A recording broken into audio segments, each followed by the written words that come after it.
athlete as a young girl, but made your mark initially at track and field through hard work. Where did that determination to succeed come from for you? Well, actually, for me, the first thing I learned from sports was courage.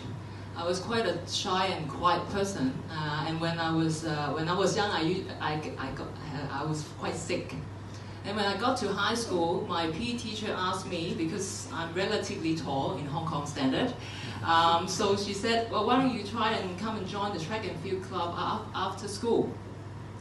But I was too shy. I waited for 2 weeks. I was there watching, but I didn't have the courage to just walk out and start to join it.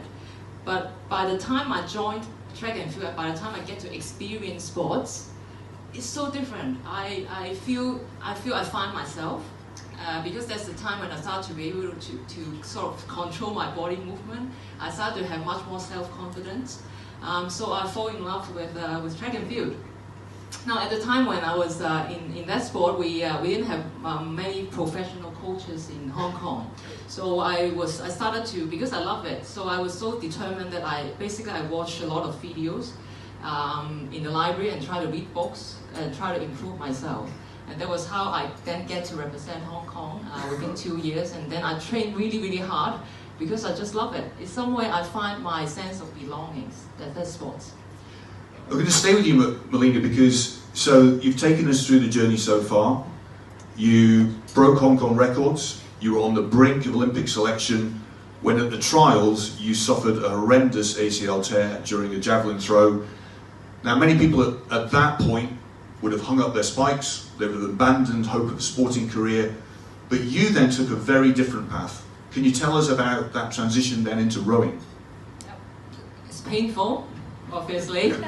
I still have a very big scar here after I did a knee reconstruction, but I think you would agree with me that when you have that kind of serious knee injury, it's not the injury that is most painful, it's that setback. Because at that moment I broke the Hong Kong record in 5 times in 5 months. I was trying to trial for the Olympics to represent Hong Kong, and then you got this terrible knee injury. But then I really have a dream. I really wanted to represent Hong Kong in the major sports games. And the rowing coach came to me and said, okay, we're looking for someone, a female rower who is tall and you have the best fit. And can you join us? Don't worry, you don't have a knee, but you sit on the boat.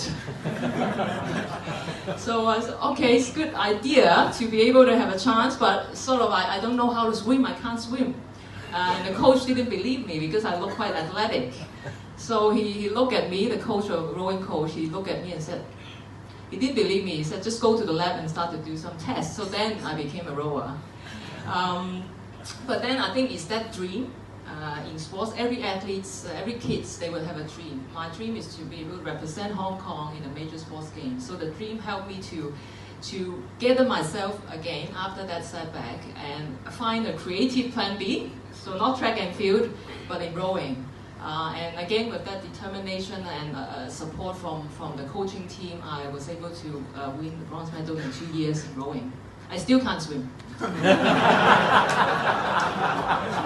the good thing is, you just stay on the boat. Just keep rowing. Funny enough, the Marine Police in Hong Kong only introduced a swim proficiency test last year. It's true.